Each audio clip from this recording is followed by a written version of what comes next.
is a tool. But when that light hits the sky, it's not just a call. It's a warning.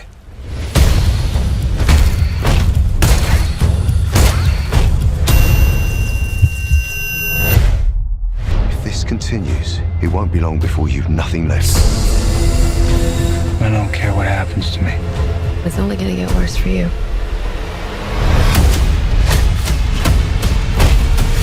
Whoa, take it easy, sweetheart. Hear everything they say, ain't you? Maybe we're not so different. Who are you under there?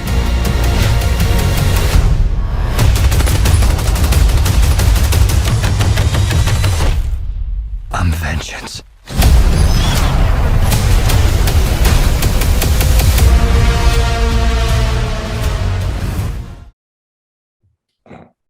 I don't consent. Every single time, it just cracks me up hearing that voice because I'm like not ready for it, you know? Welcome back, ladies and gentlemen, friends and family, to the, I guess not family, we're not family rated, to the Scary Sci-Fi Sluts podcast. We are your hosts. I'm Kai in Portland, and my friend. And I'm Brandon from also Portland, Sandy, whatever. Unless you're from here, you don't really get the difference. So we'll just say Portland. But Sandy, Oregon sounds kind of cool. You know, sounds like maybe you're at the beach or something. Yeah. Sandy. Today we are discussing Batman, or The Batman. Bow, bow, bow. Boo, boo, boo, boo. This movie came out not long ago. Release date was March 4th, 2022. And it actually just dropped on HBO Max, I think like last week or something. And that was kind of the catalyst for us deciding to do this, because Brandon and I had decided we wanted to review this movie because it fits into a lot of our themes. So typically we do horror, sci-fi related things, and some thriller, a lot of genre bending. And this is definitely. I think they made a horror movie or thriller movie without trying to make a horror movie, or like they didn't have. I just know. I don't know. They weren't allowed to like go all out and make a rated R horror movie because it's rated PG-13. But I feel like it shouldn't have been.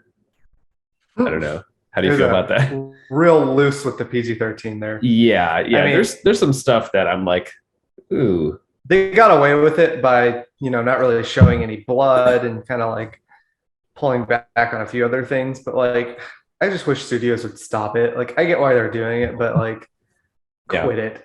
Yeah, I personally would have enjoyed this movie more if they just went full R and like really committed to what the vision is here. That is going to be kind of jumping ahead. That's one of my criticisms is, and I'll get into a little bit more. But I do wish they did go with an R rating, because I think we could have got a lot more out of the movie. Yeah. But before we get into our thoughts on the film, for those of you who are checking in for the first time, or if you're a repeat viewer / listener, you can tune out here or just follow along. We will go in with a little bit of behind the scenes information on the movie itself. And then, discussing cast and crew, budget, box office ratings and such, and then going into some of the interesting facts that we dug up. And a lot of this is like trivia stuff found throughout the World Wide Web. You're not supposed to say that. We went and we interviewed people. Okay. We interviewed Matt Reeves himself, Robert Pattinson, Walter Hamada. Yeah, I shot Pattinson a quick text. He's an old buddy. Yeah, and then he answered back with just a dick pic. It was really weird. So just jumping into that here. So The Batman released March 4th, 2022. Estimated box office looks like about $185 million, but I'm not sure if that's entirely the case, because I remember when the film was first being developed, there were kind of like different talks about what the movie costs, and so I think generally it's you're talking about budget, not box office. Yeah, the budget for the movie. Yeah. So it looks like the range is around 185 million to 200 million is what I've found online. You feel like that's a pretty decent budget, right? Like I feel like that's pretty huge. mid compared to like Endgame or like one of those big bad boys. Like that's pretty good. That's I mean the typical superhero movie and like blockbuster movie budget now is anywhere from 150 to like 300 million dollars. But if you compare this to say Christopher Nolan's movies, for example, I believe The Dark Knight Rises, I want to say it costs like 220 or 250 million or something. Dang, that's crazy compared. Yeah, but also I personally was surprised to see this number because I feel like it didn't reflect as well as the Christopher Nolan movies. Like with his films, you see everything that they use the budget on. Like you can tell why it cost so much to make because he did all these like big practical set pieces. The IMAX and the IMAX cameras. That was a big deal. But I don't know. How do you feel about that? I feel like this, with such a large budget, to me, this felt like it could have been like it felt like a smaller movie almost, outside of some things here and there. And a good. Yeah, good, I mean, if you told me that $100 million of this went to marketing and 85 million went to Pattinson for his signing deal, I wouldn't be surprised. Yeah. Him and they probably paid John Turturro a lot for his little bit piece playing Falcone. Colin Farrell. Oh no, he probably did it for free. He seemed like he had so much fun. But what they didn't have money for, I think, either is this movie or something else. I've been listening to a lot of other stuff and deep diving, but kind of jumping ahead a little bit, they were looking into what's his face? Shoot, just forgot his name. The big guy from Superbad, Jonah Hill. They were considering him for the Riddler role. And I think he might have been either too expensive or the negotiations just weren't there. Or not funny enough. or too funny. He was trying to make a joke out of everything. And Matt Reeves is like, Jonah, please, this is not a comedy. It's not going to work. Can you not? Go over to Marvel. But yeah, I don't know. Like for me, my frame of reference for DC post, I guess post Zack Snyder is I was looking at Joker, and you can tell this movie is going for like similar themes, and it's very dark, just like Joker. But it also the Joker. Yeah, this is also much more of a comic book movie than Joker is, and Joker's budget was only 55 million and it made over $1 billion, which is insane. So they did it right. Yeah, and I was honestly just really surprised to see almost $200 million. And so currently at the box office, because the movie's still in theaters, it's sitting at around 755 million or so, and it doesn't look like it's going to break $1 billion. But I feel like that's not hard to do with the Batman though, because you have a lot of fans that are already going to come out, and so like with the fan base as big as it is, I feel like you could have done a little bit better there. Like, well, it's also it's kind of a weird time too. Like, I feel like it released sort of at the trail end of COVID, and like I don't know, I feel like people are returning to movie theaters, and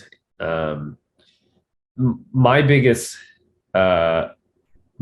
guess for the reason this isn't breaking $1 billion is because of the runtime. And I don't know if people are getting like Batman fatigue, maybe, because this movie comes in at 2 hours and 56 minutes. So it's nearly 3 hours.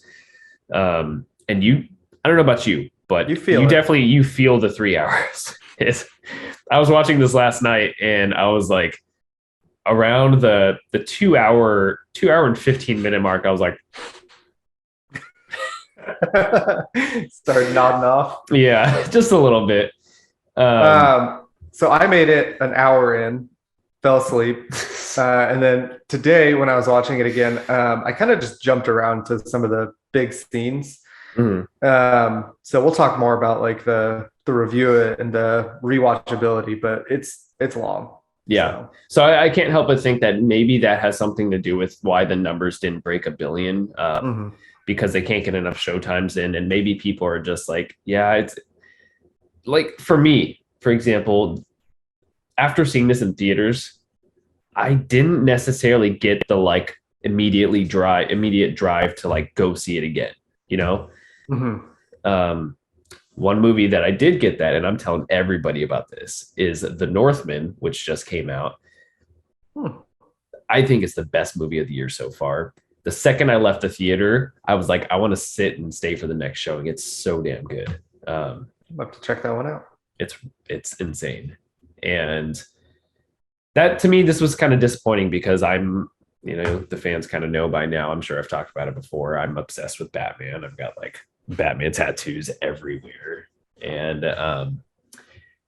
yeah, it was a little disappointing to not get that drive, that feeling of like, wow, that was fantastic. I want to go see it again immediately. That was a big letdown for me.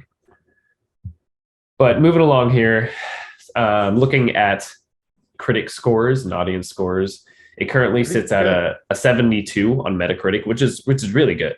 I think Metacritic wise, especially for superhero movies, if it sits above like 70, it's considered pretty favorable in the eyes of critics, or maybe even like 65 and above. And then the IMDb audience rating right now is 8.2 out of 10 over 300 something thousand reviewers, and that's pretty damn good too. Rotten Tomatoes currently has that at 86% from critics and then 87% from viewers. So it looks like across the board, it's pretty consistent with viewers and critics giving it ratings. This was directed by Matt Reeves. And those of you who are unfamiliar with Matt Reeves, he's done movies like the Planet of the Apes sequels. So Rise of the Planet of the Apes and War for Planet of the Apes. He directed Cloverfield, which it's interesting. Like I was kind of like, I've seen Cloverfield. I love Cloverfield, and you've seen the original, right? It just feels like it's so different than any of the other movies he's done. Like, I don't know if it's strictly because it was just like shaky cam and it came out in like 2008 and the time period. Yeah, where that was a big thing post Blair Witch Project. And then another movie he did was Let Me In. I don't remember if Let Me In or Cloverfield was his first like big budget feature, but it was one of those. And the movie is written by Matt Reeves and Peter Craig. And Peter Craig, he's done a lot of big stuff too. So he wrote the Hunger Games Mockingjay movies. He wrote The Town, was a co-writer with Ben Affleck, which is interesting because it makes me wonder how much actual writing credit Peter Craig has on this version of the story. And jumping a little ahead here, the reason I think that is because if those of you who are aware of kind of the timeline of the Batman being produced, originally back in 2016, it was supposed to be written and directed by Ben Affleck and also written by Chris Terrio. And seeing The Town in Peter Craig's filmography just makes me think that maybe his name is here because he did some script stuff with Ben Affleck because they worked together on The Town. And maybe he doesn't, I don't know how much of a hand he has in this version of the movie. So if one of our fans knows more than I do, definitely leave us a comment and maybe give us a correction or something, because I'd be interested to find out more about that. But he's also written stuff like Bad Boys for Life, and then he's doing the new Top Gun movie, Top Gun Maverick. So he seems to have a good, writing mind. He knows a little bit of what he's doing. And then cinematographer, I love the cinematography of this movie. I think it's the best part of the movie, honestly. Greg Fraser, and he's done a lot of big budget stuff. So one of his first like huge projects was Star Wars Rogue One, and I think it shows. Like Rogue One is to me the best looking Star Wars movie out of all of them, hands down. He's also done cinematography for a couple episodes of The Mandalorian. He did Zero Dark 30, Dune, and then he also so he's worked with Matt Reeves before. He was cinematographer for Let Me In with Matt Reeves back whenever that came out. So did he win an Oscar this year? I think he did for Dune. Yeah, I was gonna say. I want to say he did. I'm not entirely Pretty sure they got don't Best quote me on Picture that. and like a couple other things. They didn't win Best Picture. I think they got nominated. No. Yeah, I didn't watch the Oscars this year. Okay, so then moving along, getting into the cast a little bit here. We have Robert Pattinson, of course, Zoe Kravitz, Jeffrey Wright, a pretty packed front-loaded cast here. Paul Dano, John Turturro, Andy Serkis. We have one of the Sarsgaards, one of them snuck in there. yeah. Barry Keoghan. That's all to note. And that's about it. Have you watched any of Paul Dano's things, or were you a fan of his before this? Because I've never seen him before in my life. Really? You haven't seen? I've heard people are fans of him. And yeah. Like, okay, I think you have. Like, you've seen Looper, right? No. What? Oh my God, Looper is so good. Add that to the list. Yeah, Looper's fantastic. It's a Rian Johnson movie about time travel. It has Joseph Gordon-Levitt, Bruce Willis and Bruce Willis. Joseph, right? Yeah, and it looks good. JGL, he plays like the current version of Bruce Willis, and then Bruce Willis is like the future him, and he like travels back in time, and a bunch of like crazy shit happens. But it's really good. And Paul Dano, he has a smaller role in that movie, but he typically plays like similar characters, kind of like the wimpy, whiny, like pathetic dude. And he was in like Bruce Willis. And you got to be a little more high pitched. You've seen Prisoners though, right? Hugh Jackman, Jake Gyllenhaal. It's a Denis Villeneuve movie. Yeah, Paul Dano's in there. Yeah, he's the kidnapper. Or like damn, that's a good one. Yeah, such a good movie. Really messed up, but really, really good. And then a couple other things he's been in, like There Will Be Blood. And that's all I can think of off the top of my head. But now let's move along to some interesting behind the scenes stuff. And there's a lot when you're Brandon, dealing with Batman. I'll let you kick it off. All right. So a lot of this is going to be centered around Robert Pattinson, obviously, because he was the biggest news behind this movie. His screen test and audition took place while he was shooting Tenet in Los Angeles, which obviously was, directed by Christopher Nolan. Yeah, I remember this too. He like lied about what he had to do, why he had to leave the set.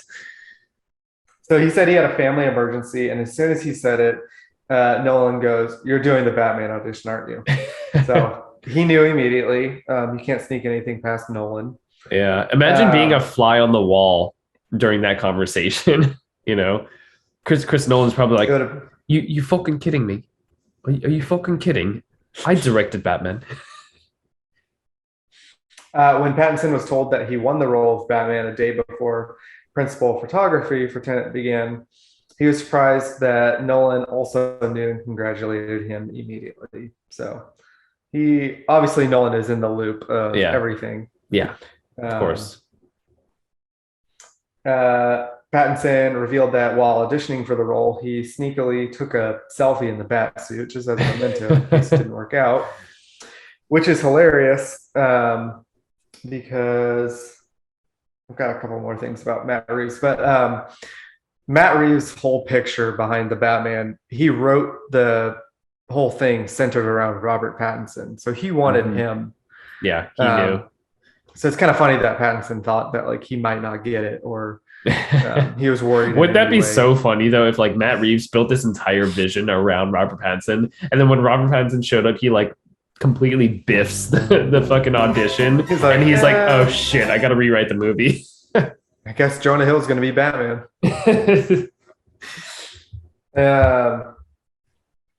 So he auditioned using Val Kilmer's bat suit, but he had to use George Clooney's cowl because his head is too big. Which oddly enough, big head. Christian Bale also used Val Kilmer's bat suit, but including Val Kilmer's cowl. So he used the whole suit. Mm-hmm. Yeah, tiny head, small head. Yeah. Matt Reeves was devastated when he saw that Robert Pattinson was going to be starring in Tenet because he thought that the time would conflict and he wouldn't be able to play Batman. He would just go back in time. Yeah. He was also unsure if he would even be willing to do it because he was doing a lot of indie films up until that point. Pattinson was kind of done doing the Hollywood thing after Twilight. So he wasn't too sure if he'd be even down for this. Yeah, I was pretty surprised to see him because I think I read something a while ago of him saying that in an interview, like he didn't want to do any more like long contract, big budget things. He just wanted to focus on like more art house things, which he had been doing and getting critical acclaim for. So jumping forward a little bit, I've read some things on the internet about how he might not be coming back for Batman 2 and that they might actually be doing Batfleck again. Is this all fake? No, he's coming back. He's coming. There's no way. People love him. The amount of cabbage he's getting, he's coming back. I don't think he needs it.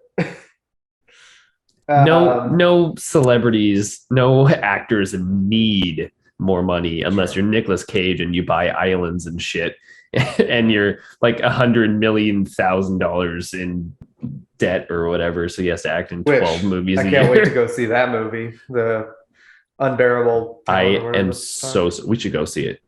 Yeah, I'm so stoked. Anyway, actually, before we move on, that makes me think of I gotta show you this. I went to the Portland night market last night and I saw this and I couldn't resist. So those of you who don't know, I am a Nicolas Cage fanatic. I love him and he loves me and we are meant to be. So prepare yourselves. Oh my God. Oh God, the stupid ring light, my stupid light is like, I don't know how to get it out, but look at that. Is that not the best thing ever? Jesus. Yeah. That's intense. Wow. Wow.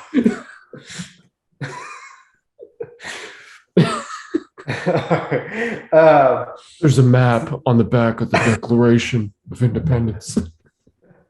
That's a terrible Cage impression. I'll work on it. Yeah, there you go. All right, anyways. So, the original concept we've talked about already was supposed to be Ben Affleck to star and direct. And the villain of the film was going to be Deathstroke, played by Joe Manganiello.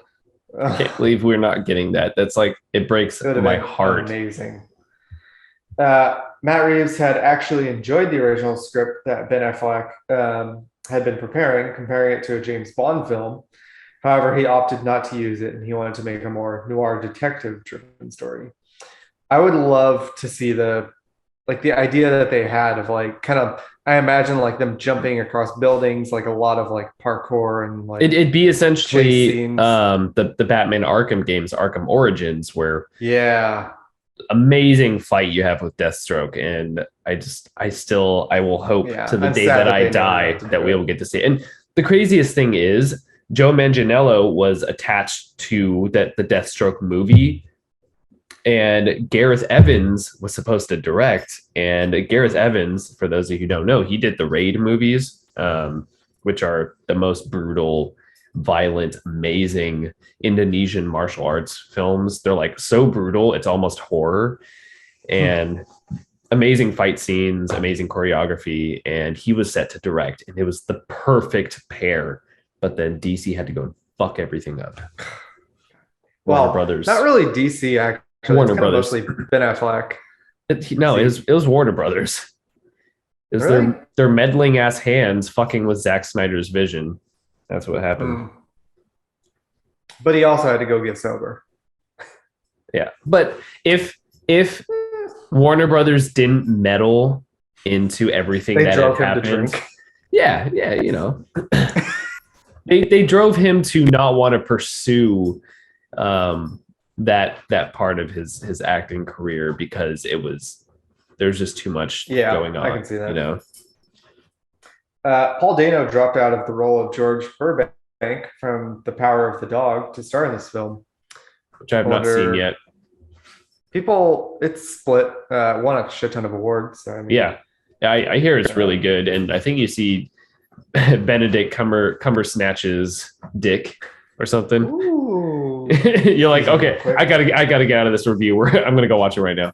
It's essential for the multiverse that I see this. It is. Doctor Strange's cock. Jay Lycurgo, who plays a hesitant member of the Train Gang, also plays Tim Drake, the third Robin in DC Titans. I have seen that, which is interesting. I immediately spotted him when he came on screen. I like him. He's up and coming, I think. Little multiverse action going on, yeah. maybe. In case this is a good one, in case Pattinson wasn't interested for the role or it didn't work out, the studio was looking at Nicholas Hoult for the role of Bruce Wayne. I don't jive with I'm that. pretty sure he's the one who played Beast in X-Men, correct? Yeah. I haven't seen any of his latest work, Uh-huh. but I don't know. He seems too timid and quiet for it. Yeah, but then again, we never know. You never know when someone's gonna step up and play. I was just thinking more just appearance wise, like facial structure. He just doesn't have I would never picture him. Way too thin. Yeah. Smaller than Pattinson. They'd have to CGI his face. Spread out the chin a little bit, add some jawline. It'd be worse than the mustache gate. This one's pretty interesting. It seems like every director is trying to one-up each other. So the film has a runtime of 2 hours and 56 minutes, 12 minutes longer than Dark Knight Rises, which is 2 hours 44 minutes, which is 12 minutes longer than The Dark Knight, which is 2 hours better film minutes, and 12 minutes longer than Batman Begins. Also better film. Okay, there it is. Oh man. So they better cut this shit out right now because I don't want to see Batman 2 come out and it's 3 hours and 14 minutes. It's Snyder cut long. I will fucking leave. A bunch of crap about Barry Keoghan, simply credited as unseen Arkham prisoner. So obviously there's been some mixed feelings about the Joker in this. Spoiler alert. Yeah, You got spoiler 3, 2, 1. You got to say that. Spoiler alert. Let's actually take a second to talk about Joker after you get done with this bit here. Yeah, so Matt Reeves revealed that in the Batman's universe, Keegan's Joker has had his scars since birth, and his permanent smile is the result of a congenial disease. It's So he can't congenital. stop smiling. Yeah, I was just going to bring I was like, miscongeniality. So Batman has already encountered Joker in his first 2 years, and they have a history together, although he isn't calling himself Joker yet. So He's just calling himself the loser with the terrible voice. the man who laughs. That's about it. So let's I've take heard a quick second to talk about Barry Keoghan's The Joker. Did you watch the deleted scene with him? I did not. It was with Batman was in it, right? Yeah, it was them talking to each other for 5 minutes. Was it bad? It wasn't good, and the reason I think it wasn't good is I fucking hate this Joker. Not only is he hideous, his voice is really high pitched and squeaky and squealy, and his laugh is downright abysmal. It is so bad. It is. How did this make it past the editing room? How did Matt Reeves shoot this and think, wow, this is really good. This is really clever. Like this is my Joker. And of all the actors that they could have picked for this, like they could have even brought back what's his face from Heath Gotham, Ledger? that dude from Shameless. No. Heath Ledger. You know what I'm talking about? The guy who plays that Star Wars character in the game. Yeah, he did a pretty good Joker in Gotham. But I feel like out of all the talent out in the world, like this guy who had a very bad to decent role on Eternals. Wait, don't say any spoilers. I haven't seen it yet. I don't know. I see what they were trying to do.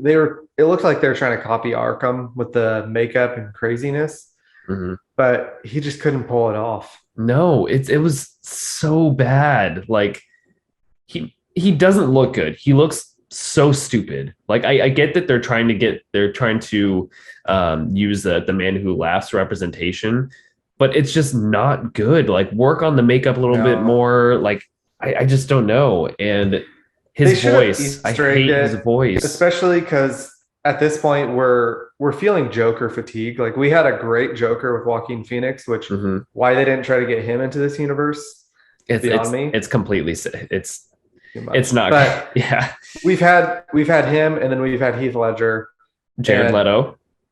Yeah, we're just not ready for another Joker. So like, there's so many other villains. Why Joker? Why is he in this? They should have done a Mr. Freeze cameo or something like. Something. You just see Arnold in the very back. What killed the dinosaurs? The Ice Age. Yeah. I really. It was unwarranted. The worst representation of Joker I have ever seen, and I'm so upset that this made it into the final cut of the movie. The entire scene of Riddler and Joker speaking to each other should have been cut out in its entirety. I just don't know why it was in it. It served no purpose outside of like this little dick tease to a Joker that nobody's interested in. He's so bad. It gets me heated. It really grinds my gears. All right. Well, why don't we dig into the plot summary and we'll jump through this even more. All right, I'll kick us off here. On Halloween night, the mayor is brutally murdered in his home by the Zodiac Wait, not the Zodiac Killer, the Riddler. No. Dressed as a Zodiac Killer. He bashes the mayor's head in, disfigures his body, and leaves a greeting card addressed to the Batman. We're then introduced to the Batman, played by Edward Cullen. Just kidding. Robert Pattinson. Through a Rorschach-style voiceover and montage, as the Batman and his bat symbol shining in the sky intimidates criminals all throughout Gotham. After beating the living shit out of some goons with white face paint, Bats arrives at the crime scene at the mayor's house. We learn that Batman has been working in Gotham for 2 years and has a partnership with Lieutenant Gordon, played by Jeffrey Wright. Gordon leads Bats into the crime scene despite the hesitation and frustration of other officers who really dumbly try to stand up to Batman and call him crazy, including Police Commissioner Savage, pretty cool name. Here, Gordon and Bats work together to decipher the riddle left by the Riddler. More like Bats works with Bats. Gordon doesn't really do shit. I know, he just kind of stands around and is like, what's happening here? He owes a lot of money to Batman for the promotions he's gotten him over the years. Oh, yeah. You know, he's not sliding any kickbacks to Batman. The riddle leads Gordon and Bats to a thumb drive, dumb joke, which contains pictures of the mayor with what appears to be a Russian prostitute. We're not going to use that joke, Kenny. That's hey. Of course she's Russian. Coming out of the Iceberg Lounge, club ran by the Penguin. The Riddler then claims his second. Well, in between this, he put a program in there so it automatically uploads from Gordon's email. All the pictures. So yeah, all those got leaked to the press. And then kind of same time wise, the Riddler claims his second victim, none other than Commissioner Savage. So he was on screen for like 5 minutes. After this, Batman heads to the lounge to question the Penguin, played by a giddy Colin Farrell, and he beats up the two twins from Teen Wolf. And he meets Selena Kyle, played by Zoe Kravitz. Okay, so before we move on, let's dive into this front section here of the movie, segment by segment, because there's a lot to unpack. There is a lot. So the movie starts off immediately. We hear Ave Maria playing, and I'm not religious, so I don't know any of like connotations or context of this song. You might have a better idea than me. No, I think it's more of a Catholic thing. Okay.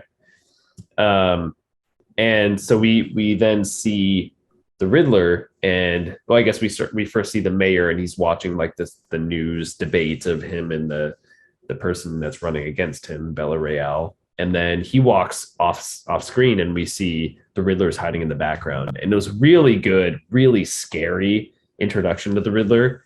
At first we thought we were going to get some Ra's al Ghul action because there's a ninja on screen. Oh yeah, it must have been like a little Easter egg, like just tossed in there for the fans, seeing the kid dressed up as a ninja, and we're like, oh, League of Shadows, maybe, or League of Assassins, but no.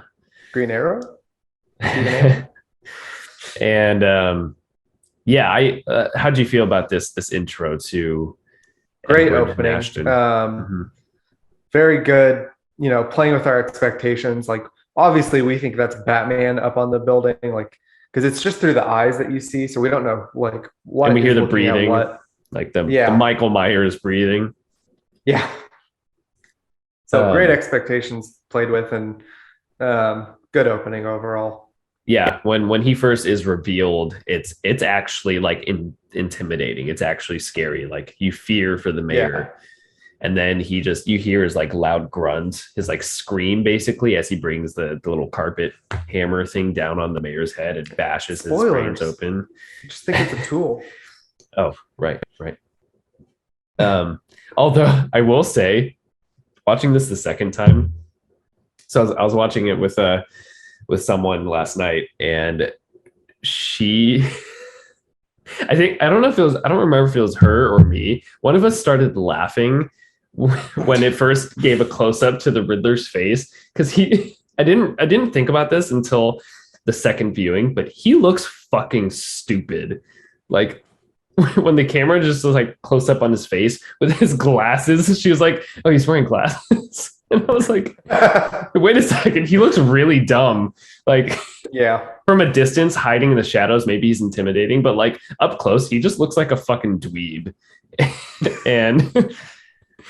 And I don't know, like, I started noticing that more and more as I was watching the movie, and I was like, I really lost any type of like hopes or an anticipation or any like high regards I had for this character, this representation. As I watched the movie the second time, I just started laughing whenever he was on screen. And I don't know if you had any similar feelings, because like, I don't know, his like heavy breathing, the first time I saw it, I was like, oh wow, that's really dark. It's like, because he like mounts the mayor and he starts like ripping the duct tape, and at first the way the camera's positioned, you think it's like almost sexual, it like, he looks like he's about to butt fuck the corpse. And he's like ripping the duct tape. He's like, ugh. And I think there was some type of like sexual connotation there. Like, maybe Matt Reeves is into some BDSM type stuff. I don't know.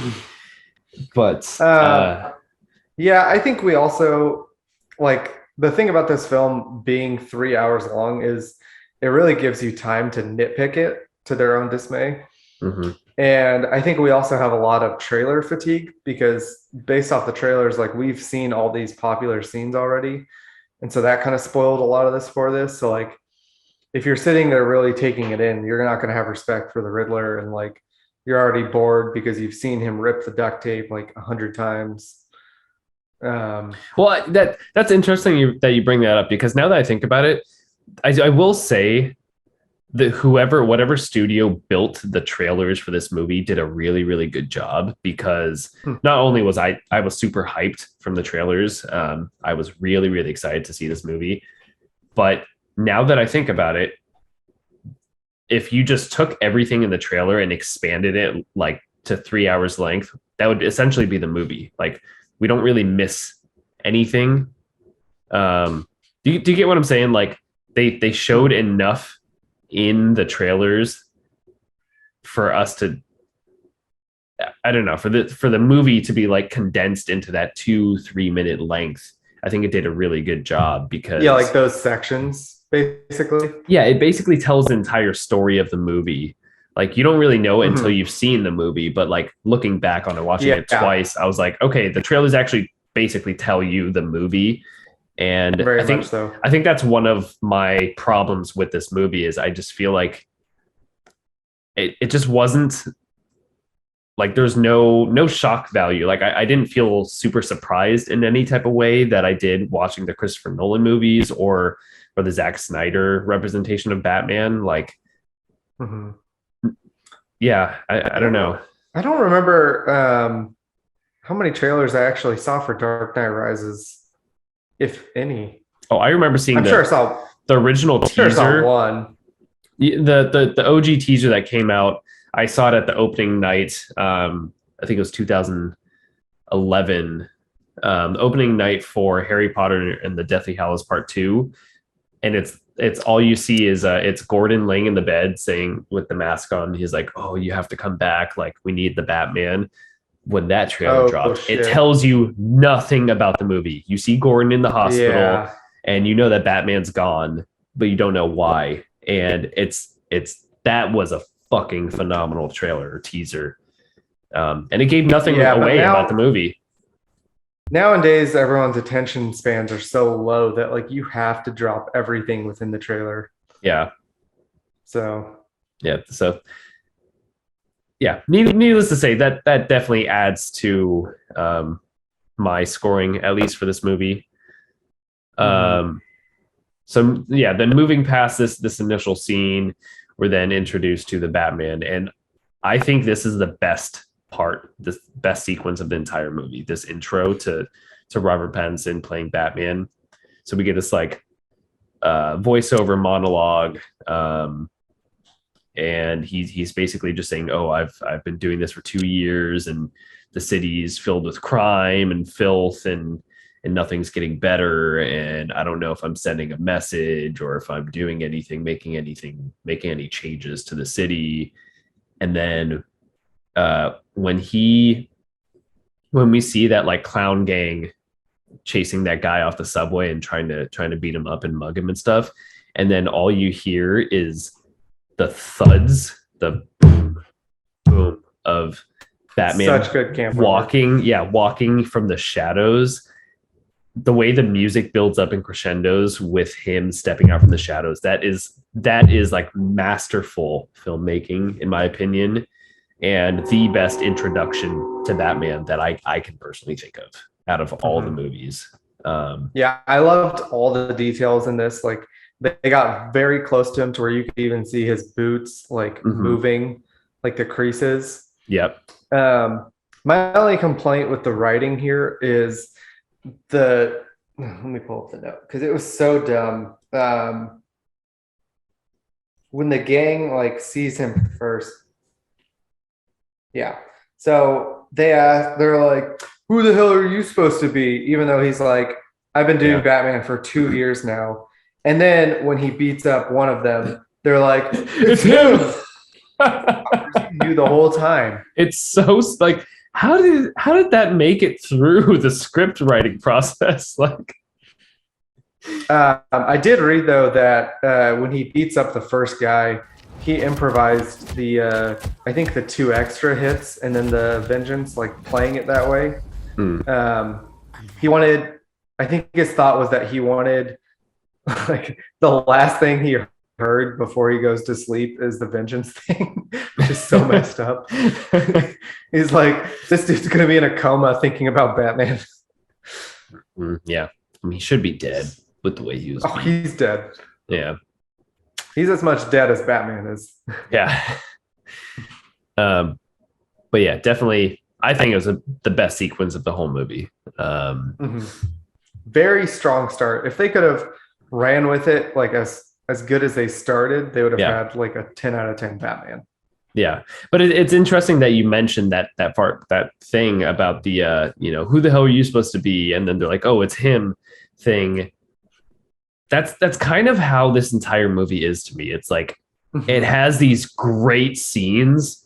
It has this like wonderful idea, and then the script just crushes it. It just like drops the ball entirely, in my opinion. So moving on, we get to the crime scene, and this I like this scene overall. We're introduced to the relationship that Batman and Gordon have, and I like that not many words are said. Like it's a very show don't tell, and like you could gather a lot just by the body language of Gordon, leading Batman into the crime scene, and then the other cops are like, hey, what's up? Like, you're not allowed here. And just these really like subtle cues that I think was brilliant on the writing side and the directing side to just show us and not tell us word for word, like, oh, hey, we don't like you, Batman. You're not allowed here. And Gordon having to be like, oh, but I work with him. All this shit. Just a really good representation of their relationship. And I like that we see some detective work here too.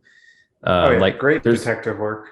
There's this really, really good shot where I think it's from Batman's like boots, or he's like, they're all the forensics team is trying to figure out like what's going on, figure out all the clues and stuff. And Bruce like notices a blood stain all the way on the other side of the room, and we just see it from this very low angle of his boots walking up towards the spot where the blood is. And I loved that. Really, really good shot. And although this first riddle, though, I didn't like at all. It was actually, I didn't really like most of the riddles in this movie. I thought they're really, really lame. They should have taken a page out of the Arkham Origins or the Arkham games Riddler trophies. Could have stole a bunch of riddles off of them. Right. Those, I mean, a lot of those are much better than the stuff in here, like thumb drive, like URL. Oh my God, that one pissed me off so bad. Literally leading to him to a website and him having to like fucking go on Omegle or whatever and like type in stuff. He's Anyways, messaging him on Chatterbait. Gross.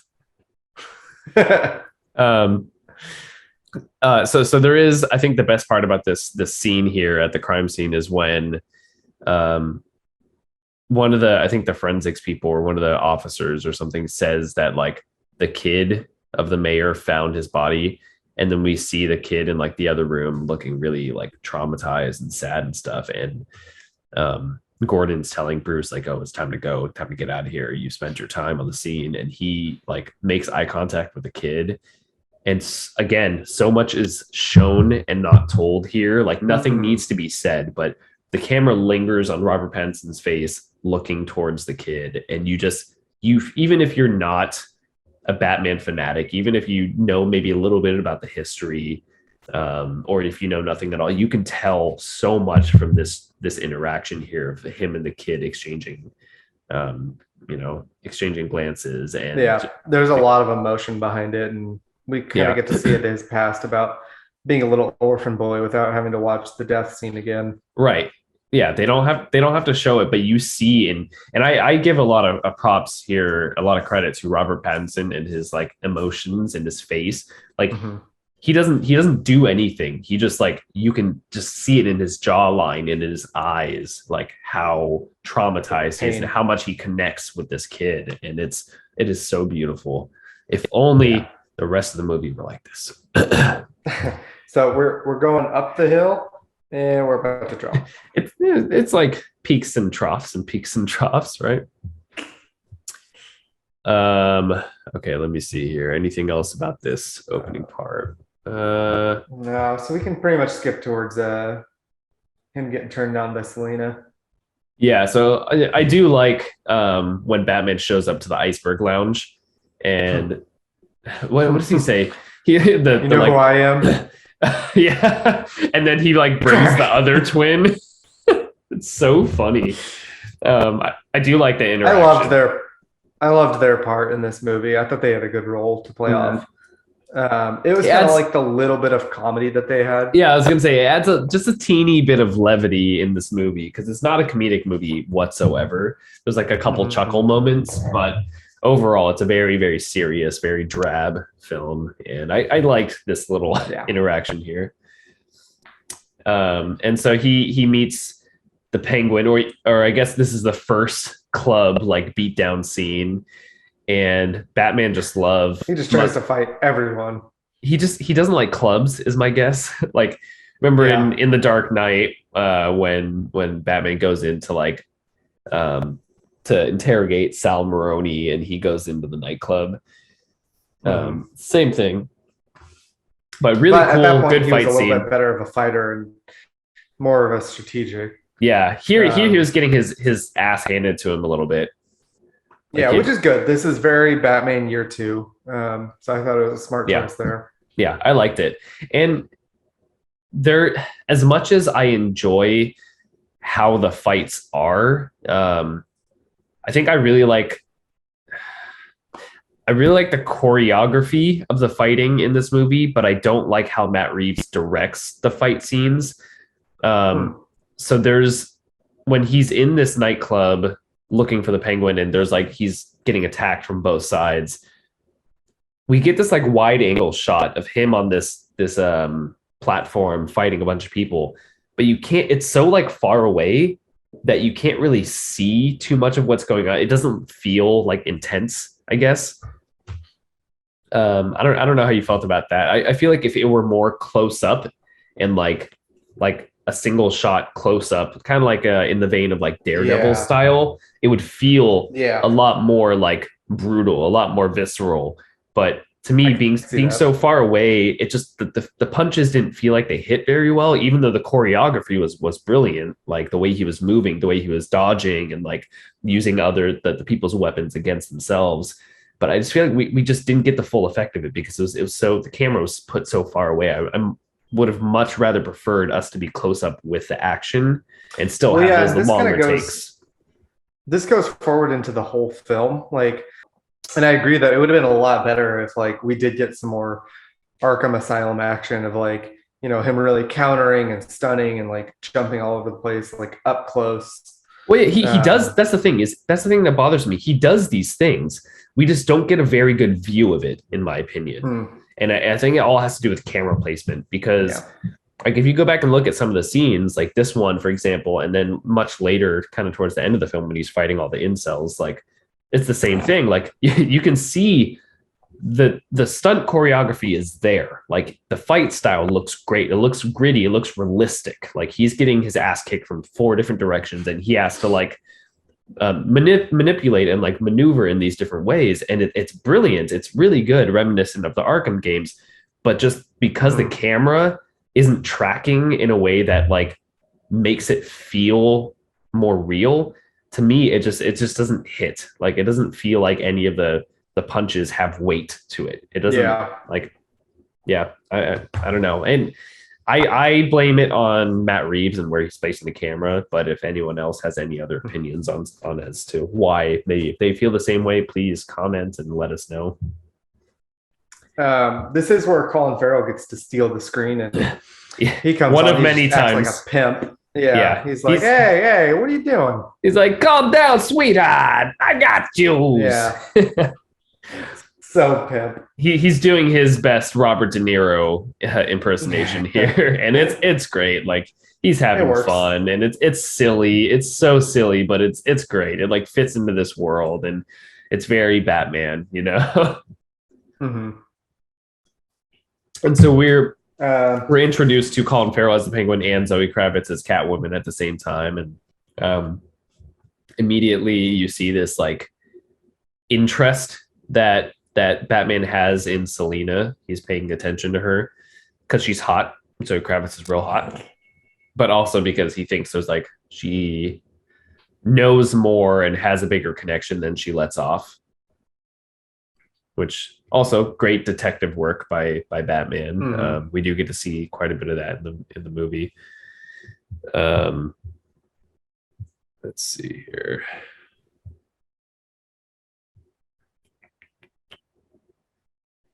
I think this is around the time we're also introduced to Andy Serkis as Alfred. And I don't know. What are your thoughts here? Eh, could have been better, could have been worse, I guess. Kind of just even keeled. I don't know if they gave him a whole lot to do. Mhm. And it was also kind of just conflicting between him and Bruce, like who's supposed to be smarter, who's like, you know, the real detective here, and Mhm. like, I don't know. I don't know. I really like Jeremy Irons as Alfred. I think he's the best like iteration of Alfred we've seen, especially in Zack Snyder's Justice League, where we get to spend more time with him. I think he's an amazing Alfred. He's such a good character. But yeah, Andy Serkis just really didn't do anything for me here. He's not particularly funny. He doesn't have this Yeah, like on-screen presence that, God, Michael Caine. he kind of he kind of just takes Bruce's shit, and usually Alfred needs to have a little bit more like punch back. He usually gives Batman a little shit, Right. you know. Yeah, Michael Caine and Jeremy Irons, like they they have this like banter, and Andy Serkis's Alfred he doesn't have that banter. He doesn't have this charisma. He's just kind of there, and he's like this Mhm. sullen old dude. And he's like, "Take my cufflinks. I want you to have my cufflinks. I played a monkey multiple times." And yeah, I did not feel anything for this Alfred whatsoever. And then there's this random ass woman, Dory. Who the fuck is Dory? Do you Let's remember not even her? get started on her. Who the fuck is Yeah. Dory? Like, I wonder, does someone who knows the deep history of Batman in the comics, can someone please tell me if Dory is like some character that's from like Batman issue 50 or something? Because why the There's hell a is woman in the Dory here? comics, but I've heard that it's like a totally different lady. Hmm. So I don't know who the hell this chick's supposed to be. Well, whoever you are, Dory, you're stupid. Get out of the movie. You're old. Let's see. Anything else here? Where are you at on this, Pat? Like you're jumping around. Okay, yeah, I need to move on with the plot summary. Yeah, we're on like the third paragraph. Yeah. Okay, so moving on. So Bats is immediately turned on by Selena after meeting her and stalks her to her home, then watches her change. The creep.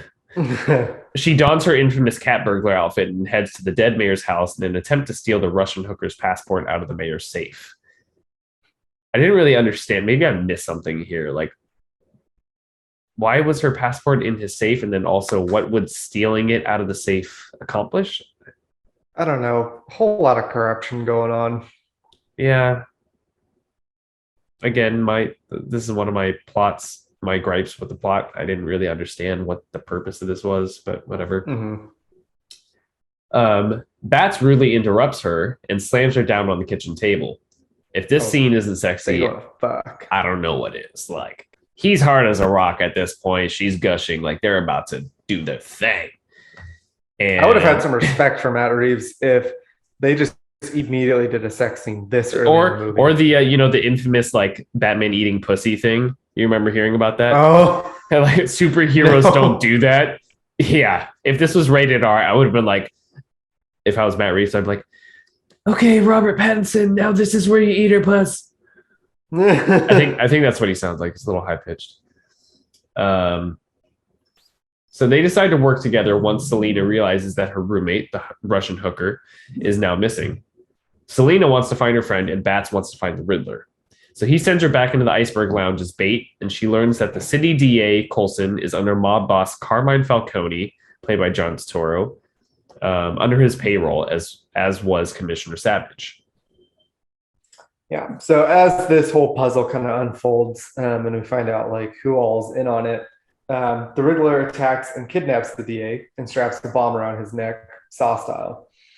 And at the mayor's public funeral, he has Coulson drive a car into the cathedral. Gordon and the GCPD tell Coulson to get out of the car, and when he steps out and reveals the bomb, as well as a phone taped to his hand, the Riddler is requesting Batman to join him in a FaceTime chat. Or maybe it's Facebook Messenger video. I don't know what it was. Yeah. Batman calmly explains that he only has Snapchat and he can't FaceTime. He's like, do you have Marco Polo? Do you have a kick? Are you on AOL? So Bats shows up and answers 3 riddles. Did you mean to put the diddler? You're supposed to read it, bro. Answers 3 riddles that the Riddler makes himself. After hearing and reading the Riddler so many times, I'm like, it just sounds like the Diddler, and it just makes it even more funny. Like, it makes his character even more laughable. So he almost gets him free, but the 3rd riddle, which is basically who is the rat, Coulson refuses to answer because he's afraid that he'll go after his family. So he lets the bomb goes off. Batman, like an idiot, just stands there. Yeah, it's like he didn't. Somehow he wasn't able to see the clock ticking down while he was having this conversation. I don't know. Yeah, which we'll get into this more, but like this is the first of many unrealistic injuries. How he survived and how his full exposed chin didn't get like blasted off because he went like this. Oh, sure. So yeah, that's stupid as shit. Yeah, but anyways, ridiculous. We move on to the even worse joke, the La Rata Alata. And the informant who led the downfall of the previous mob leader, Salvaroni. Gordon and Bats. Wait, you skipped a section here. Oh, yeah. Go back. Okay, go back to the diddler. Can't skip this. So when he blows up, Batman wakes up in the GCPD headquarters, surrounded by cops, trying to unmask him. But of course, they're only really trying to unmask him when he's about to wake up. They didn't do it while he's unconscious. Yeah, they didn't check his dick size. They didn't check his boot size. Like they didn't unmask him. It was when he's waking up. They checked all those things first, and then they got to the mask glass, and they're like, oh, shit, should have done this first. They took extra time with the dick part. So he's surrounded by cops. Gordon helps him escape basically by clearing the room, and then he kind of like whispers up next to him, like, take my key, punch me. I did really like this though. This scene I thought was really good up until the point where Batman does his grapple gun shooting upwards into the the rooftop of the GCPD, and all 50 police officers draw their guns and shoot in an upwards direction where other police officers are in an office building. This is the most stupid fucking thing. How did this make it in the movie? Like, it looks cool. Yeah. It looks amazing. But I mean, does it look cool, or are we still just copying the Dark Knight and the Batman Begins? It's copying Batman Begins. There's a scene exactly like this in Batman Begins. Yeah, when he but the cops, but the cops didn't shoot. They were like pointing guns and stuff. But if I remember correctly, they weren't shooting at other police officers and other where there's office workers, and like it's the fucking dumbest thing ever. Makes me so upset. Second dumbest thing ever would probably be his paragliding, falling through the bridge and hitting a car, and somehow he's still not dead. Yeah, okay. So I really liked up to the point where he like got to the top and he's like, holy shit, it's really high up. Yeah. Like, again, a really good show don't tell moment where we can tell he's not been in these situations either at all or very occasionally, and he's like taken aback by how high up he is, and he's actually scared. And you see this in Robert Pattinson's face and his reaction. And then he zips up his little squirrel suit, jumps off, and it's really cool for a second. Like, he's gliding through Gotham City and stuff, and he pulls a chute. And I like the the realism of him, having this hard, terrible landing.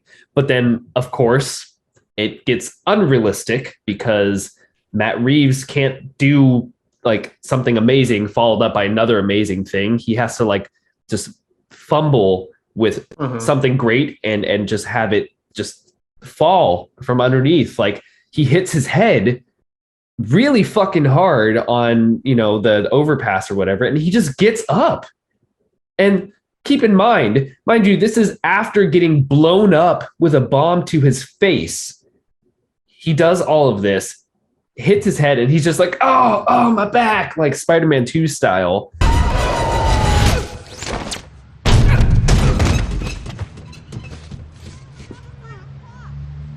My back.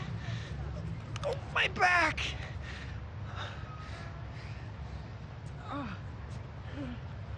And just hobbles off. Like, this is the most ridiculous, like, take you out of the movie thing ever. And yeah, I think this is where they could have done more of like a good 5-minute chase scene between him and the cops and him leaping between buildings. I don't know why he didn't just continue to use his grappling gun and like swing from more than one building. If they wanted to show him get injured more, they could have done it later in like a better way. He does get injured more later. He just stands up again. But I also think, like, given that he keeps getting these unbelievable injuries, and they've talked about at the end that they've alluded that the green poison that he injects, it's been the Bane juice where Batman gets addicted to this stuff because it makes him feel invincible. Mm-hmm. So they should have had him inject this stuff like throughout the movie. Yeah, it should have been an actual plot line, not just like I believe it was an Easter egg of like, oh, maybe Bane is going to be the next villain. But yeah, that could have been an interesting plot line of like, hey, Batman does drugs and he's addicted to this drug, and he like that's how he's literally invincible in this movie. He's getting shotgun blasts to the face. He's getting fucking machine gun fire all over him, and he just walks it off, and it takes away any stakes for this character. It makes me so upset. Previous iterations, like Christopher Nolan's version especially, you see how vulnerable Bruce Wayne is in the suit. Like he gets bitten by dogs, he gets stabbed, he gets cut, like and he has to get stitches. There's like medical repercussions later. Right. And there's none of that in this. He literally feels invincible. It's like when you're playing Grand Theft Auto and you type in the infinite health cheat code. That's what it feels like, or like infinite body armor or whatever. And it's just so disappointing because they're going for this like more kind of gritty, realistic version of Batman. None of this is realistic. The amount of punishment he takes throughout the movie is not realistic at all. If he hit his head on that overpass like that, it almost felt like it was done for comedic effect. Did you feel that? Yeah. It was like a goof. Like, oh no, he fell. Yeah. Like I remember when I watched it in theaters, like the crowd had a collective like ooh type of thing, and that's like it just. What is your vibe here? What theme are you going for? Because it's not realistic. Like they try to be realistic 1 minute and then be completely unrealistic the next. They try to be super dark and super serious and like have this great moment of Batman being fearful of jumping off of a building, which is amazing. And then he just smacks his head, which should have taken his head off, and walks it off like none other. I don't know.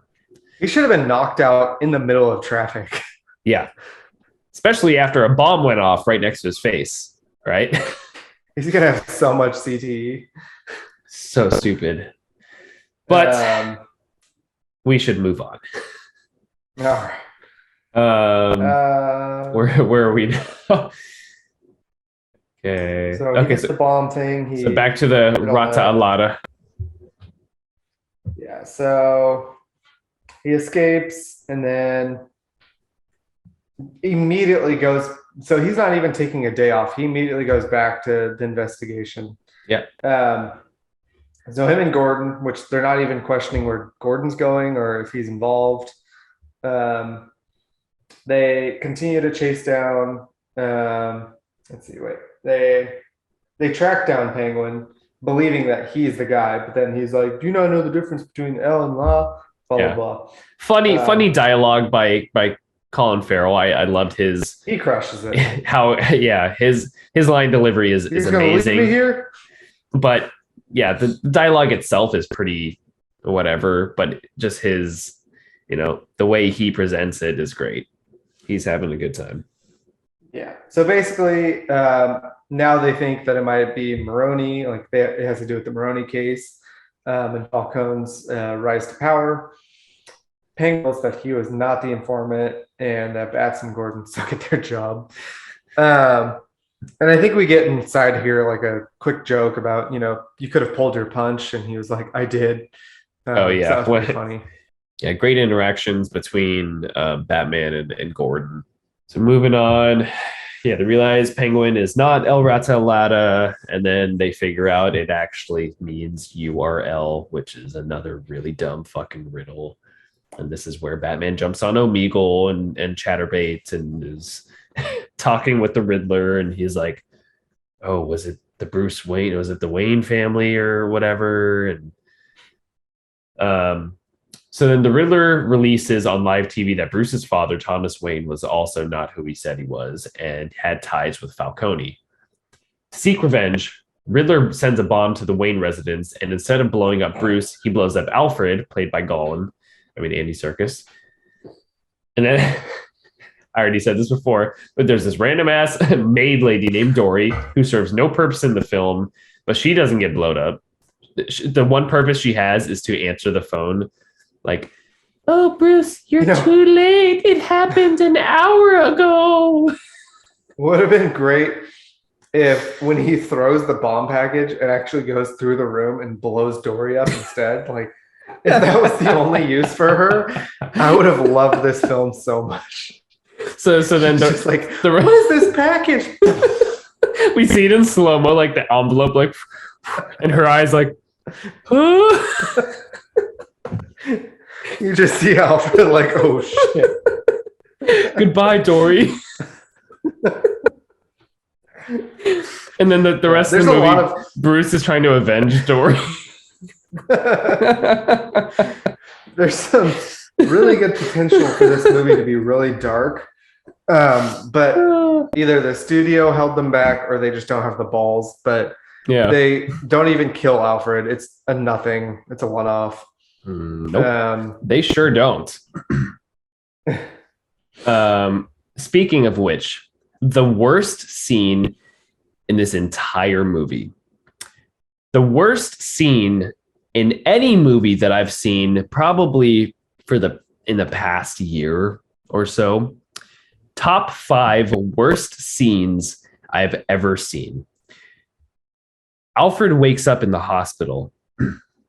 Bruce is sitting next to him. The first thing Bruce says is, "You lied to me, Alfred." Not, "Hey, I'm sorry you got blowed up because of me." Yeah. Hey, buddy, how you doing? Hey, you're waking up from a coma. Can I get you some applesauce? No, it's, "You lied to me, you son of a bitch." And so then Alfred doesn't skip a beat, and he's like, "All right, we doing this? You want to talk lies?" He's like, "Motherfucker, let's go." But the amount of exposition in this scene, it's like all dialogue. You have the like kind of dramatic, upbeat, uplifting music in the background. It's kind of sad, but then it gets higher, and it's just Bruce accusing Alfred like, "Oh, why didn't you tell me my family was so bad?" And then I spoke with Falcone, and he said my dad did this. And then Alfred's like, "No, bro, he didn't." But this goes on for like 5 minutes. Like, okay. Oh, okay, you're right. But it's like 5 minutes of exposition, and it is so ham-fisted and so like corny. Like, this is really bad writing. Really, really bad. And the fact that we just learned like a couple of minutes ago of, Bruce went to talk to Falcone and found out that his dad was a bad person or whatever. And then literally 2 minutes later, that emotional connection, that emotional weight is just flipped. Why is this a part of the story? This is so stupid. This is like, I'm at this point in the movie, I'm really starting to like look at my watch And I remember even the first time when I saw this in theaters, when I was vibing with the movie a whole, hell of a lot more. When I got to this scene, I was like, this can't be in this. This is seriously in this movie. I cannot believe that this screeching halt. Yeah, it really took me out. Really, really took me out. And then seeing it the second time too, I was like, I don't know if I could sit and watch through this entire scene. I want to fast forward through the scene. It's so bad. And then they have the emotional, the emotional part where Bruce is like, oh, I never thought I'd feel this fear again. And Alfred's like, what fear, Bruce? And Bruce is like, the fear of losing someone I love. And then they touch hands. And then you see Alfred have this little tear. And then they kiss. And then they kiss and make love and have sweet, sweet sex. And it was just so cringy. So cringy. And I don't know. It just really, really accentuates how much I hate this script. It really brings to light how big of an issue I have with this script. Anywho, let's move on. Little Dory doesn't get blown up. Selena Kyle then learns that Falcone strangled her hooker friend to death and goes to kill him, but Bat stops her at the last minute. But she was a terrible shot anyways. She must have went to stormtrooper school. She was literally point blank in front of Falcone. This is from my mother. So dumb. And then misses. So I don't know what happened there. Maybe she had to sneeze or something. But so she couldn't have killed him if she tried.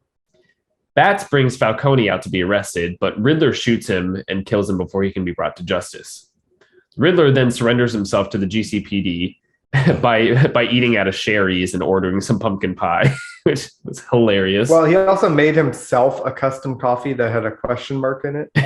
No, he just give me some shitty latte art, and he's like, I like this scene though. I thought it was really cool, and you get kind of a homage to a famous painting, Nighthawks by Edward Hopper. I think maybe it's Hooper. So did it also remind you of the diner scene from Arkham Origins? Oh yeah, there's probably a little bit of reference there too. Yeah. So he surrenders himself to the GCPD. GCPD is locked up in Arkham Asylum. We're in a face-off with Bats, clearly trying to copy the Dark Knight's infamous interrogation scene. Riddler reveals he has one last step of his master plan. Well, congratulations! You got yourself caught! Sir, now what's the next step of your master plan? Crushing this plan with no survivors! JK, wrong movie. Well, instead, Riddler placed all the bombs around the city. Wait, hold up. Let's talk about this first. Let's talk about this interrogation scene. How did you feel about it? Oh, yeah. All right. Moving back. Yeah, I mean, I thought it was all right. It was them trying to do it their own way. They weren't fully copying it. He didn't slam him down and scream at him. Well, he did scream a little bit. Yeah. Where is she? I thought for the beats of this movie, with how he faces off with the Riddler, and then that's where you could end the movie, but then they kept it going. Mm-hmm. I think that wasn't a bad choice, but if they would have cut more of the shit out, it would have moved a lot better. Mm-hmm. So if they cut that whole hospital scene and if it was all just quick, all right, now he has to do this. It's really a stressful night for him. He's really moving. Mm-hmm. It could have been a lot cooler, but having this break in between really just you're up and then you're all right. Yeah. So I think that they were really trying to emulate what Christopher Nolan did with The Dark Knight, because The Dark Knight is that way, to where there's five times you could have ended the movie here, but it just keeps building and getting better and topping it. And the Joker had this next step, and they tried to do that here, except for the fact that this plan felt so out of the blue, and it felt so this doesn't fit with everything else that's been happening. It's mm-hmm. so extreme. It does not go in line with it. He was literally like just hunting politicians down and like police commissioners, and now he's flooding the entire city. I don't get it. The inception of plot twists that we have in this are so like, are you kidding me? Versus like in The Dark Knight Rises and Dark Knight, or like mostly The Dark Knight with Joker. Yeah. When we had a plot twist in that one, it was like, are you serious? Yeah. I did not see this coming. It had more, everything there had more like it had gravity to it. It had weight to it where like, wow, this is, we're like this, we're like, this are is you insane. Yeah, exactly. Side by side. And now in The Dark Knight, you're like, are you serious? And then this one, like, serious. Really? You hid that under your carpet and you didn't find it the first time? I will say this, as much as they were trying to copy the Joker Batman interrogation scene, I did really like the tension here. Like, because at this point, Bruce thinks that Riddler knows his identity. And so when he shows up and Riddler's like, Bruce Wayne. And but I love the shots of Robert Pattinson in the scene, because you see his eyes like looking at the cameras and stuff, and he's like, oh fuck, everyone's gonna know I'm so fucked. And really, really well paced. Like, well, the tension was built really well here.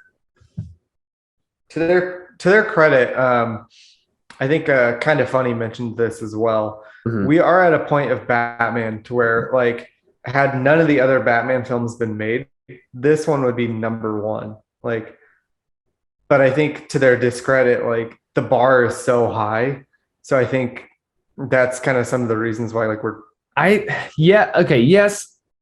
Some no. Like, also, like, I still would have these same problems with the script. Even if I had never seen the Christopher Nolan films, even if I'd never seen Batman vs Superman or Zack Snyder's Justice League representation of Batman, like, I would still have these exact same problems. I would have these questions about the script. Like, this doesn't make any sense. Like, why is this written this way? This is written by a 16-year-old kid or something. That wouldn't change. You know? I agree. All right. Last bit of the plot here. Moving forward. Yep. So this is where he plants all the bombs around the city. Wait, is this The Dark Knight Rises? Nope, we're still in the Batman. Literally copies this little red trigger. Right. It copies. He's sleeping. But this fucking copies The Dark Knight Rises. Arnold's Batman. No, it's the other one where he's like he's hunting down the penguin or whatever. We're making a reference to College Humor, or is it called College Humor? Yeah, College Humor. Where they did the skits of the Batman, where he throws the batarang and kills the dude, and the penguin's like, he's dead. He's like, no, he's just sleeping.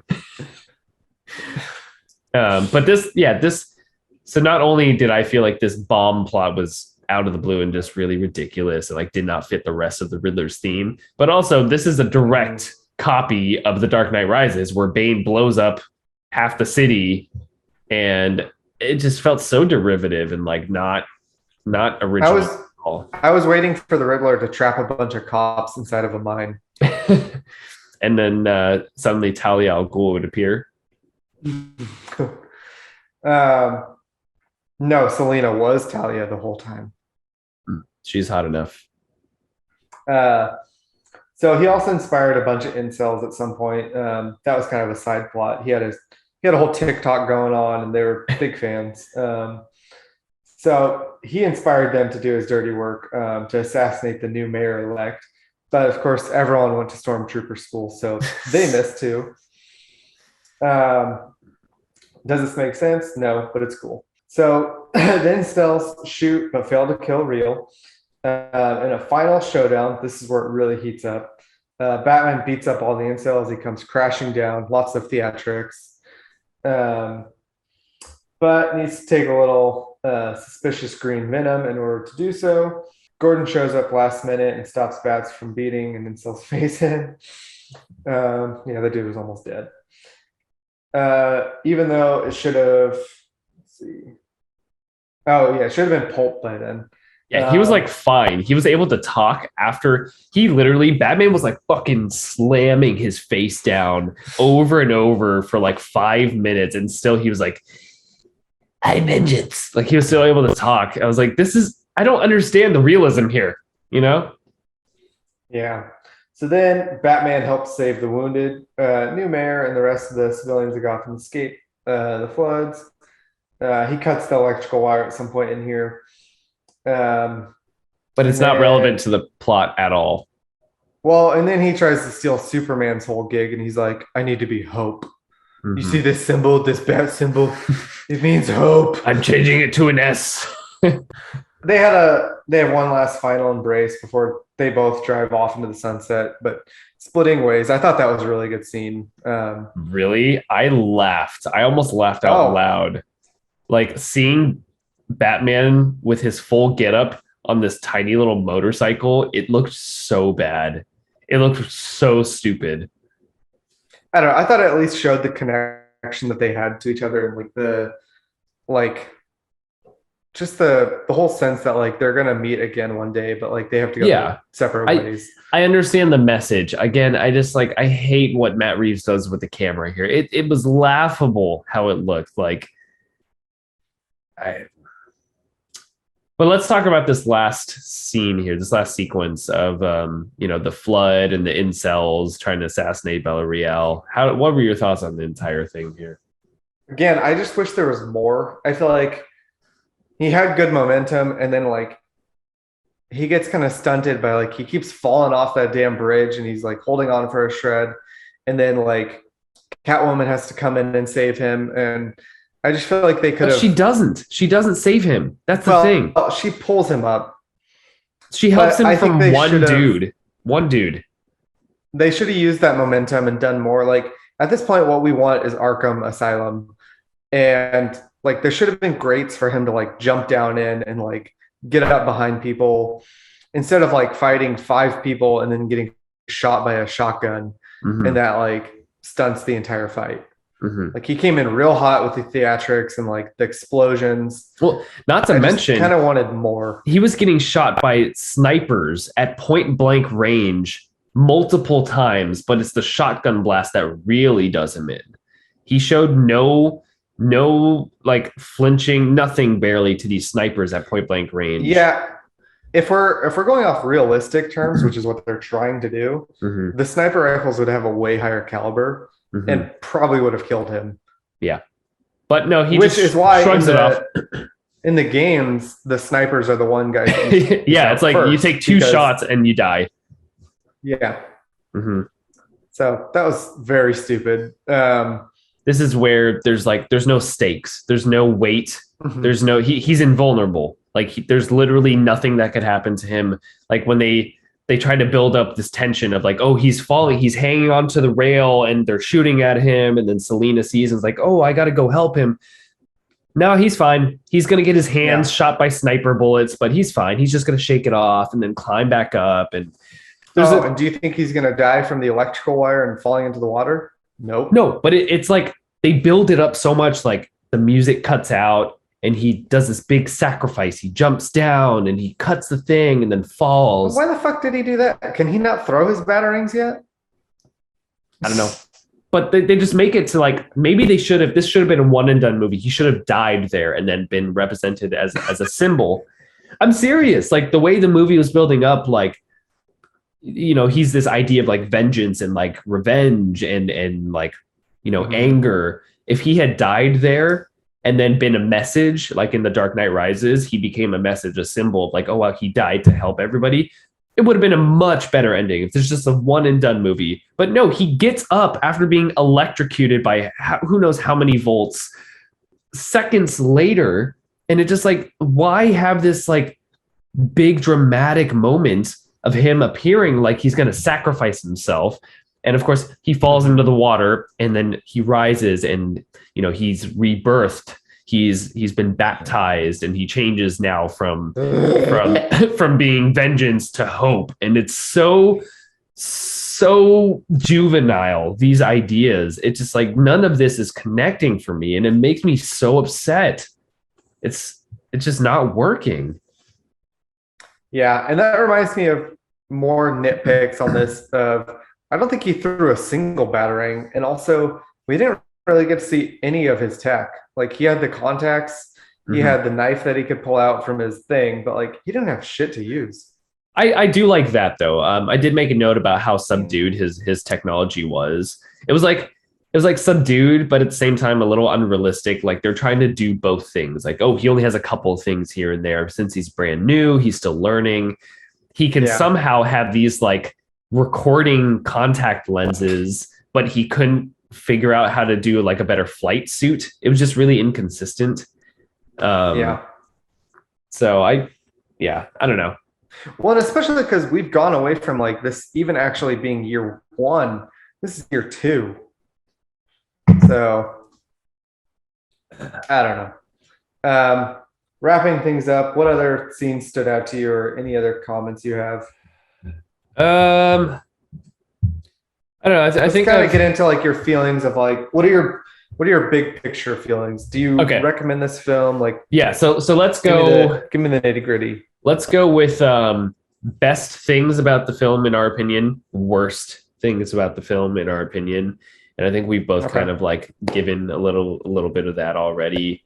Um, I think we can both agree best things are the actors. Robert So, Pattinson, he is Colin Farrell. such a good Batman. Colin Farrell, great.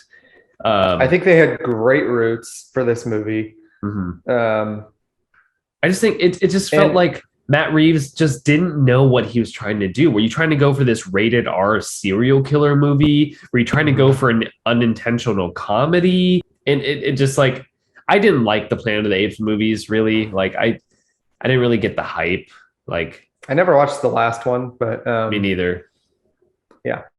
So yeah, great roots, great actors. I think there's a lot of really, really beautiful shots. So cinematography in this it's gorgeous. Like there are literal like shots of the movie that I think are like paintings. It's so beautiful. But then I feel like that's where our list ends for like positives. Well, so I a couple more things is I do like that they tried to go with a little bit more of a detective story, like a neo-noir. I did get that, but the story didn't reflect it as much as it should have. And I do like how much time we spend with Bruce and Batman.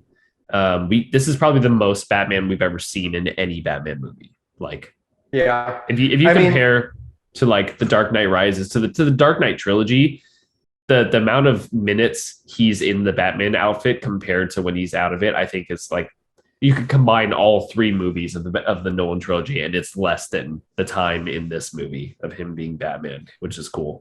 Well, and that's kind of like giving them the pro that like they didn't do the death scene or like the that whole thing, but it's kind of like an expected thing at this point of like with the way that they handled Spider-Man, and like the fans knew like what we want is we don't want to see Uncle Ben die again. We want to see more on-screen Spider-Man. So we got more on-screen Batman. But then like they just didn't follow it up with good writing. Yeah. That is my biggest gripe of the film is I think the writing is trash. I think it's terrible. What about you? Do you have any other like really negative things that stand out to you? Yeah, I mean the length. There was so much that could have been cut from this. I did appreciate as much as I another negative for me, I think, is Matt Reeves directing. I don't think he's a fantastic director. But one thing I did appreciate about his directing is sometimes he would hover and let shots linger for a little bit. Like perfect representation is at the very beginning of the movie when the camera just hovers on Robert Pattinson's face as he's staring at the child, and like we build this enormous connection without any words being said. Shots like that are amazing in this movie, and there's a handful of them. But then outside of that, there's a lot that could have been cut. There's a lot that just doesn't really add any weight to the story, doesn't add any type of tension or drama to the characters. And it should have been 45 minutes shorter, in my opinion. Oh yeah. If they could have got this down to almost 2 hours clean and still kept in some of those like lingering shots and the pacing, they could have had a masterful film. Yeah. But I'm very excited to see what Pattinson can do in the future if they do incorporate him. I would love to see him work with the Justice League, possibly. Or at the very least a Robin. It's not going to happen. I don't think in this universe, whatever they're doing, Warner Brothers doesn't know what the fuck they're doing. But I have a feeling this is... unless someone else can come in and direct it like completely 180, I don't want to see another Batman where it's just this again. Like, even if... Well, I think Matt Reeves has said he wants to do a trilogy. So it's going to be a trilogy of just this. Fuck my life. All right. Well, he better take notes and redemption this shit. Yeah. Which sometimes it happens. One thing that I realized we forgot to talk about, and I guess that kind of shows a little bit. What did you feel about Jeffrey Wright as Gordon? Oh, I liked him. You did? Why? I thought he just played well with Pattinson, the chemistry. I agree. I think we talked about it a few times. Like, he didn't do much. He kind of just let everyone around him do everything. But I like the idea of him being Gordon. So if they can give him more to do, I think it would work. I think the bar is really high with the last Commissioner Gordon. Yeah, Gary from Dark Knight. This is no Gary Oldman. Yeah. So yeah, I definitely recommend him in the future. Yeah. In this specific film, not great, but I liked him. So yeah, I think you kind of agree with that. Like, you like the idea of him playing it. Well, the only thing I really like about the script is the way that it develops and shows us the relationship between Gordon and Batman. Like, we do see they're an actual partnership. More so than Batman and Gordon was in the Nolan trilogy. But I honestly didn't get too much from Jeffrey Wright playing Gordon. He didn't stand out to me like Gary Oldman playing Gordon, if that makes sense. Yeah, I mean, like, he didn't have any like key features or anything that like really stood out, like mannerisms or acting choices that he took. He was just like, okay, yeah, it's fine. He's serviceable. Like, he does the job. I guess I just miss Gary Oldman like playing Gordon. He did such a good job. Yeah. And we got kind of shafted with J.K. Simmons. Like, we only see him for like 3 minutes, and we'll never know. That would have been a good one as well to see going forward. Yeah. What else you got? Anything else before we give it the final scoring? Yeah, I mean, it's getting a little bit late. Let's try to wrap this up. Okay. I kind of wanted to touch though on so like rewatchability. Where would you put this as far as like, is this even going to be a go-to for you for me? You want to watch some Batman? No, it's not. And I think it'll have to be at least a few years for me to pry it open again so that it is fresh. But even then, I feel like as soon as I hit play, I'm going to be like, all right, that's where they're going with this. Riddler's going to do that. Like, skip. There's specific scenes. Yeah, there's specific scenes that I'll probably like want to watch, like the interrogation scene of Bruce and Riddler. I really like scenes like that. But I just don't see myself dedicating 3 hours of my time to this movie over and over again, like I would the same way Batman vs Superman or The Dark Knight Rises. To me, it's like a 1 or 2 and done type of movie. Like, there's some memorable moments here and there, but it's the whole combination is not worthy enough to be seen multiple viewings, in my opinion. Like, I would definitely recommend everyone seeing it once and formulate your opinions about it. You like it, you hate it, whatever, you're in between. But I wouldn't recommend multiple viewings on this, even if you're a diehard Batman fan. Like, there's some cool moments. Sure, there's some Arkham game style fights that should be shot better. We said, just look them up on YouTube. Right. But outside of that, it's not memorable. And that's really disappointing because this is the sixth different Batman we've had or whatever, and I feel like with each one, there's some pretty memorable things. Like I would go back and watch Batman Returns. I would go back and watch the original Batman, and they're not 3 hours long.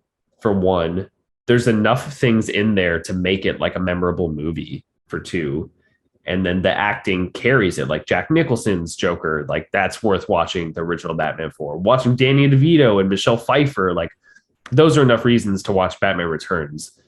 The Dark Knight trilogy, and any one of those movies I would watch over and over again. I've seen them so many times, and there's new things I pick up like every time I watch them, and like the story just stays consistently good. Batman vs Superman, I will always defend that movie, the Ultimate Edition, of course. I find myself going back, like that's 3 hours long. It's 3 hours and 5 minutes. I find myself going back to watch that pretty frequently, and it doesn't feel like a drag. It doesn't feel like a bore. I'm never checking the time. Zack Snyder's Justice League. I've seen that movie like 5 times already. It's 4 hours long. Fucking psycho. And this movie, I've seen it twice. I don't know when's the next time I'm going to see it again. I have no desire to. I'm not excited about it. Like, I like Robert Pattinson as Batman. I like how tortured and nihilistic he is, but it's not enough to get me to watch the movie again. That's the problem I have with this. And I'll just lead into my score here. When I first saw this in theaters, I gave it like a 8 out of 10, maybe. Okay, initial reaction, pretty hype. And but I did have some problems with it. And like after I left the theater, after giving my initial score, I was like, I think after watching again, I'm going to change this. Watched it again yesterday, and I originally wrote down 7 out of 10. I dropped it by 1. But now that we've talked about it more, I've had more time to let it fester. I think I'm going to drop this to a 6. This is going to be a 6 out of 10. Yeah, it's 6 out of 10 for me. What about for comedy? Would you rate that? There's no comedy. 0. What about you? Yeah, I think I'm right on par with you. I think. Actually, wait. I'm gonna change it. 5 out of 10. It's this conversation really like affected. Sometimes when you talk about it, it just really helps you like cement your thoughts on the movie. And I can't really in good faith give it above a 5 out of 10. I think if we were to break it down and say, like, Batman being Batman, I could give it an 8 out of 10, maybe. Writing wise, 2 out of 10, definitely. Cinematography, all that stuff, definitely 8, maybe even 10 out of 10. But then just combining it into one picture, like you said, like you watch it for the very first time, you could easily give this an 8. But the more you think about it and sit on it, I'd say 6. Probably maybe even 5. All right, 6 or 5. You got to lock it in. 5.5. Okay, 5.5. Yeah, it's just not memorable enough. Like the good moments, the great moments, there are great moments in this movie.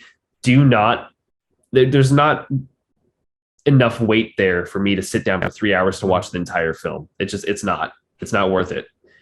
And another thing that we kind of glossed over, we didn't really talk about too much, but this also adds to my opinions on it, is I didn't really care about most of the story. Like the Riddler's motivations, I really didn't give a shit. It wasn't interesting.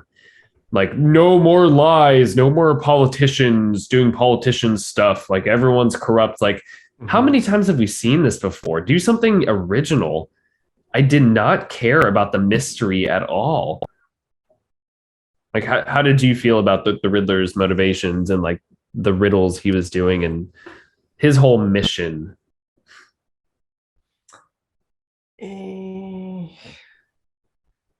Yeah, I feel like it wasn't backed up enough. Like we didn't, like they tried to shoehorn all his backstory about like also being an orphan and like all this crap, and I just don't know if it was warranted enough. And it was kind of just like a kid acting out. So not a fan. No. All right. I like the idea of them trying to do a different villain than the Joker, but I think they could have pulled something better. Yeah. But of course they did have to fall back and bring the Joker in anyways. Gotta shoehorn him in there. Yeah. So would you recommend this to anyone to watch? Oh, of course. Especially for a first time, you have to watch it. It's Batman. Mhm. Yeah. Oh, what about But just like fans of Batman, comic book fans, or just like the general public? Who would you recommend it to? I think general public even more so because they could probably get away with not noticing things as more. And I'd especially recommend it to anyone watching it on streaming because then you have the ability to like pause, come back, and all that stuff. But I would feel like if I paused it, I just wouldn't come back. I know. So yeah, I would definitely recommend to anyone. Okay.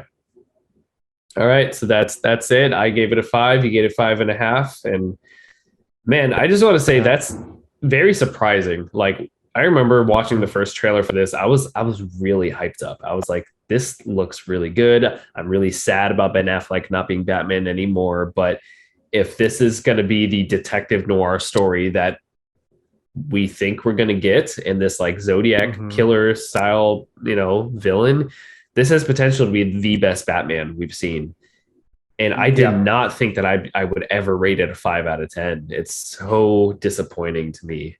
And I don't know, like, if Matt Reeves releases a sequel, I'll watch it, but I'm not going to go in with hype. I'm not going to go in with high expectations. I'm going to have my reservations about it and just have really low expectations. And hopefully I'm surprised. Hopefully I'm pleasantly surprised, but I've never been like this like not caring about Batman in a very long time, since George Clooney's Rubber Nipples.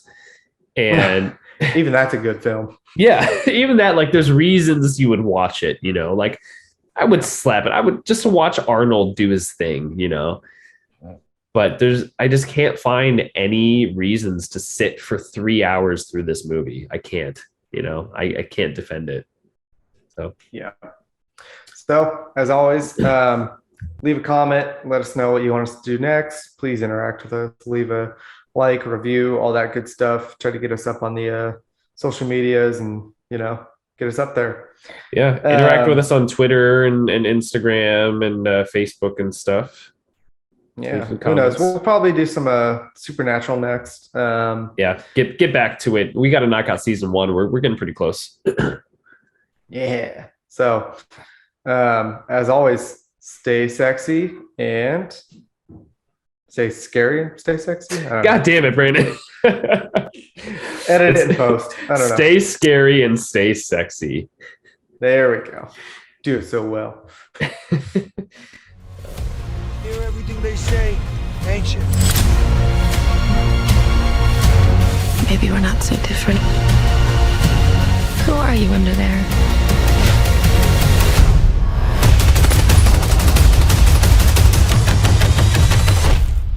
I'm vengeance.